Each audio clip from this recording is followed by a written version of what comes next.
네, 진보당 부대변인 신하섭입니다. 오전 브리핑 3건 진행하도록 하겠습니다.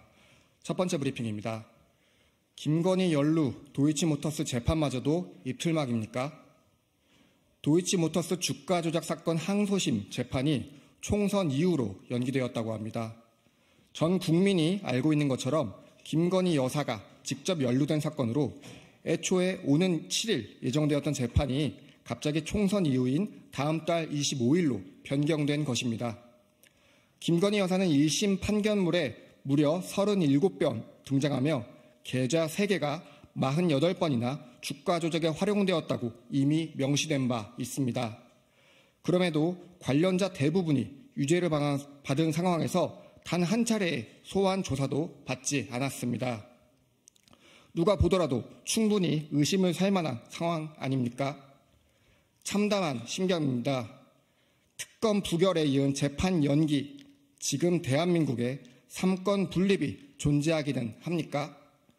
행정부를 견제해야 할 입법부와 사법부가 대통령 부인이라는 단 한 사람의 존재에 갈대처럼 흔들리는 형국입니다.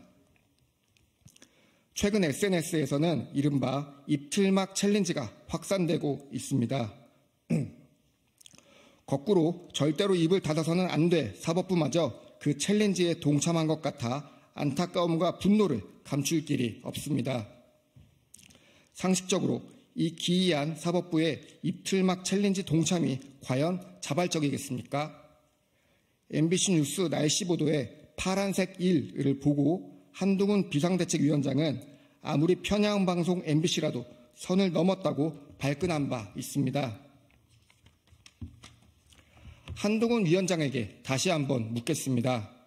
한 위원장 스스로 평가했던 김건희 여사와 관련된 전후 과정의 분명한 아쉬운 점, 국민께서 걱정할 만한 부분들이 사라지기는커녕 계속 커지고만 있습니다.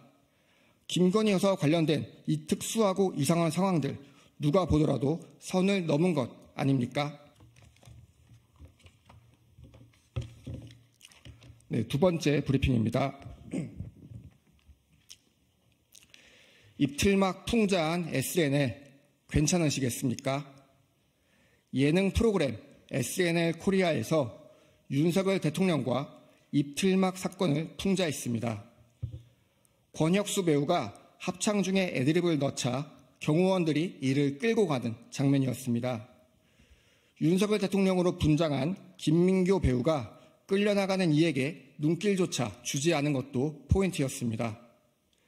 많은 국민들에게 웃음을 준 장면이었지만 한편으로는 우려도 됩니다. 윤 대통령은 후보 시절 풍자는 권리라고 했지만 정작 지금의 대통령실에서 이를 예능이 아니라 다큐로 받아들일까 걱정입니다. 이런 걱정이 비단 기우만은 아닐 것입니다. 윤석열 정권 아래 틀어막혀지는 것은 이뿐만이 아니었습니다. 강성희 국회의원, 카이스트 졸업생, 의사뿐만 아니라 숫자 1, 여사 호칭 누락 같은 얼토당토하는 핑계들로 언론까지 재갈을 물리지 않았습니까? 진보당은 자유로운 정치 풍자를 환영합니다. 비판은 국민의 권리입니다. 귀 기울여 듣는 것이야말로 대통령의 의무입니다. 네, 마지막 브리핑입니다. 한국 알코올 산업 고공농성자의 요구는 정당합니다. 노조조합원의 차별 중단을 요구하며 굴뚝에 올랐던 한국 알코올 두 노동자가 건강 악화로 농성을 중단하고 내려왔다고 합니다. 두 노동자의 조속한 회복을 기원합니다.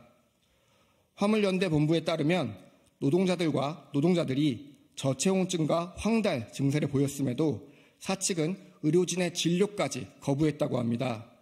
사측과 경찰의 방해로 추위를 피할 방한복과 약, 식사조차 제대로 올리지 못했다고 하니 더 할 말이 없습니다. 노동자들이 굴뚝에 오른 이유는 자명합니다. 똑같은 사건에 대해 조합원과 비조합원에 대한 처분이 달랐다고 합니다. 분명한 노조 탄압입니다. 이를 바로잡자는 대화 요청도 사측은 거부했습니다. 원청인 한국 알코올 산업은 사용자가 아니라는 핑계입니다. 하지만 채용과 처분을 결정하는 이들이 어떻게 사용자가 아닙니까? 분명한 책임 회피입니다. 지금의 법이 노동자들의 권리를 전혀 보장해주지 않기에 이들은 굴뚝에 오를 수밖에 없었습니다. 하지만 사측은 되려 손해배상을 운운한다고 합니다. 적반하장입니다. 성실하게 교섭하고 바로 잡아야 합니다. 경찰을 비롯한 공권력도 사측만을 위한 행태를 보여서는 안 되겠습니다. 노동자들의 주장은 정당합니다. 이상입니다. 감사합니다.